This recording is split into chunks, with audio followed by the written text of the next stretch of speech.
Akhnaten is an opera in 3 acts based on the life and religious convictions of the Egyptian pharaoh Akhenaten, written by the American composer Philip Glass in 1983.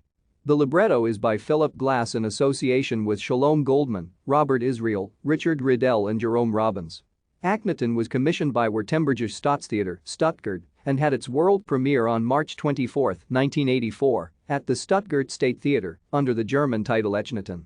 Paul Esswood sang the title role. German director Achim Freyer staged the opera in an abstract style with highly ritualistic movements.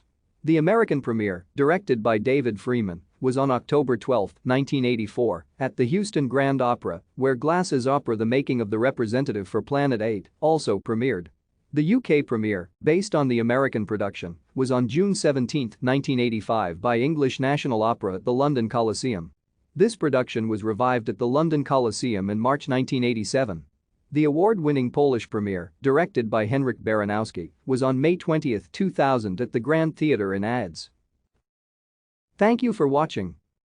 Like and subscribe if you would like to view more of our videos. Have a nice day.